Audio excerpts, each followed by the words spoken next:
Сайн байцгаана уу? Happy Workplace podcast-ийн маань ээлж дугаар эхэлж байна. За бид Happy Workplace дугаараараа ажлын байрны сэтгэл зүйн эрүүл мэндэд холбоотой контентуудыг бэлтгэн та бүхэнд хүргэдэг. Энэ удаагийн дугаараараа бид илүү ажилтнанд чиглэсэн ажлын байраа хэрхэн сонгох вэ? Ажлын байраа сонгохдоо юунд илүү анхаарах вэ гэдэг зөвлөмжийг хүргэхээр бэлтгэсэн байна. За тэгэхээр ер нь сүүлийн жилүүдэд ажлын зар нь зөвхөн яг тэр ажил шаардлагатай ур чадварууд за тэгээд тэр ажлын байртай холбоотой мэдээлэлээс гадна тухайн ажлын байран дээр ажилтан хэр зэрэг удаан одоо доктор сургалтад ажиллах вэ гэдгийг нь бас шийддэг чухал зүйл болчихсон байгаа. Ер нь бол өмнө ингээд ажилд орох байгаа хүмүүсийгээ ер нь бол шалгаж, сойрж сонжиж авдаг байсан бол одоо ерөөдөө бас ажил олгогч нар маань өөрсдийнхөө ажлын байрыг айгүйх тайлбарлаж одоо илүү их одоо сурталчилж тийм байдлаараа илүү олон авьяаслаг ажилтнуудыг татах тийм зорилготой болоод байдаг тийм. Тэгэхээр өнөөдөр бид нар ажил олгогчоо ажлын байраа шинжиж яах вэ? Одоо сонгох вэ? Юуг нь харах вэ? Гэт энэ бараг нэг төрлийн ур чадвар болох гоо тий. Одоо ярилцлагын үеэр нэг богино хугацаанд яаж энэ ажил надад тохирох уугүй юу? Би энэ ажил дээр илүү сайн ажиллах уу? Энэ ажил уур амьсгал хамт олон хэр вэ гэдгийг богино хугацаанд яаж шинжих вэ гэдэг тэр талаар өнөөдөр ярилцахаар бэлдсэн байна. Тэгэд бас ер нь ажил хайж байгаа хүмүүс маань ажилд орохоос өмнө сонирхож байгаа айл нэг байгууллагынхаа тухай судалдаг те. За магадгүй вебсайтын ч юм уу эсвэл одоо ойр дотны хин нэг ажиллаж исэн бол тэр хүний сэтгэлийг сонсно гэдэг ч юм уу. За үүнтэй холбоотойгоор хүмүүст бас нэг юм хүлээлт үүссэн байдаг. За нэг ингэх бахта, тийх бахта эсвэл энэ ажил дээр би ажилд орчих юм бол надад тийм цалин урамшуул хангамжийг өгөх бахта гэдэг ч юм уу. За яг үүнтэй холбоотойгоор 2021 онд хийгдсэн нэг судалгаа байт юм байна. За тэр судалгааны үр дүнд болохоор яасан бэ гэхээр одоо ажил хайж байгаа хүмүүсийн 41% нь ажилд орсон эхний 90 хоногтоо яг өөрийнх нь өдөр тутам хийж байгаа ажил нь төсөөлсөнтэй одоо нийцэхгүй байсан учраас ажилласаа гардаг гэдэг үр дүн байсан. За мөн ажил хайж байгаа хүмүүсийн 34% нь тухайн байгууллагын соёл нь төсөөлсөн шиг нь байгаагүй учраас ажилласаа гардаг. За 32% нь болохоор тухайн компани одоо удирдан манлайлж байгаа хүмүүстэй таарч тохирохгүй байдагтай холбоотойгоор ажилласаа гардгаа гэдэг судалгааны үр дүн гарсан байсан.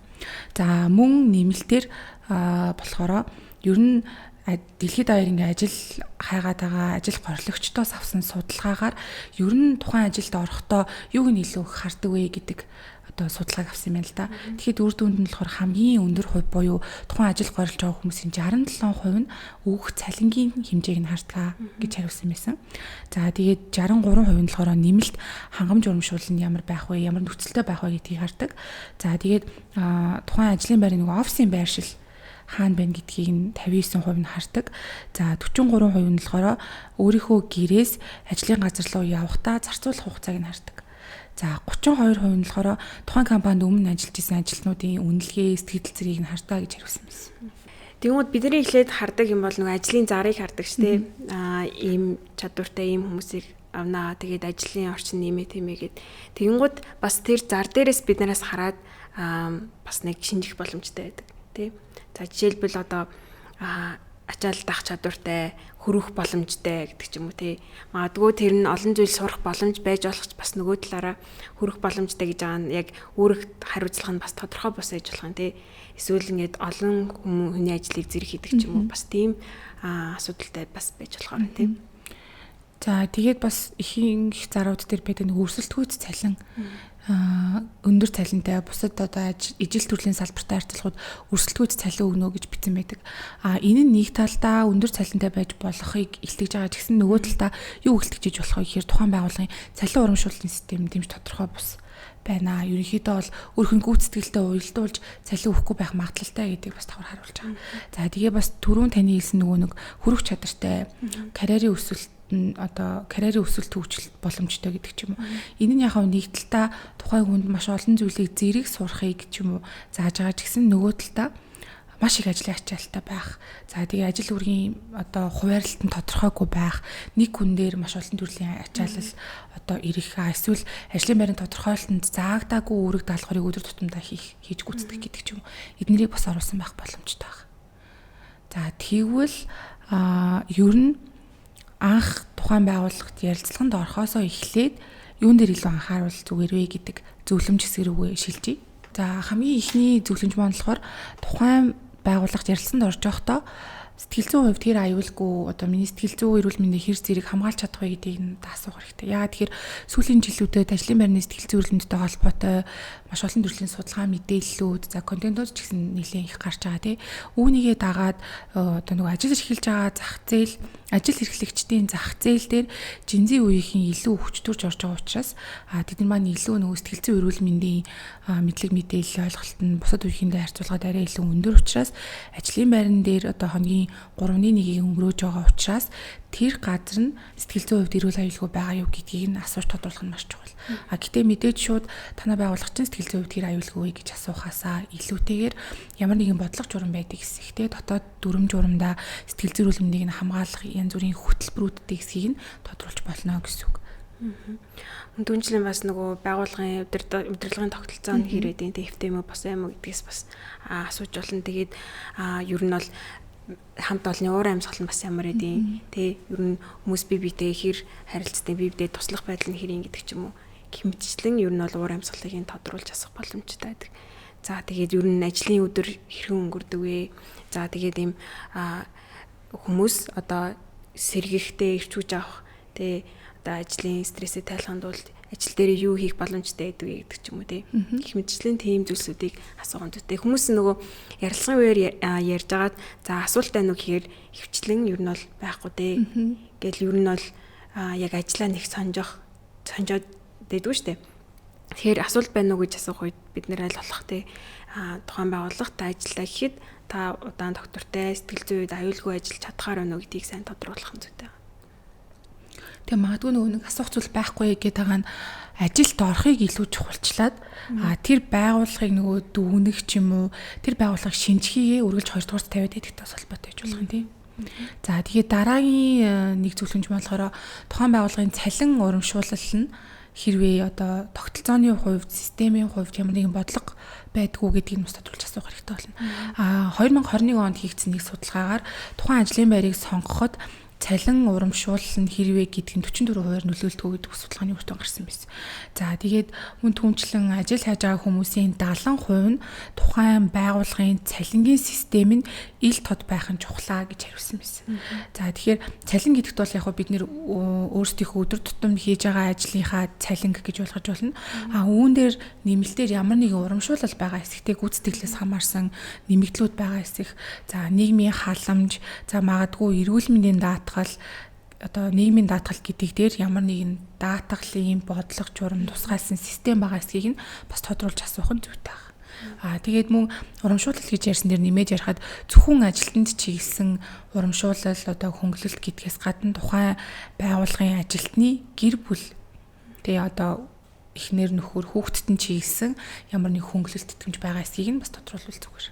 За бас нэг анхаарах зүйл нь болохоор сүүлийн жилүүд бас айгүйх түгээмэл яригдж байгаа зүйл болохоор ажил амьдралын тэнцвэрийг хэр хангаж өгөх боломжтой юм бэ гэдэг талаар энэ. Тэгэхээр бас энийг тодруулах боломжтой тий.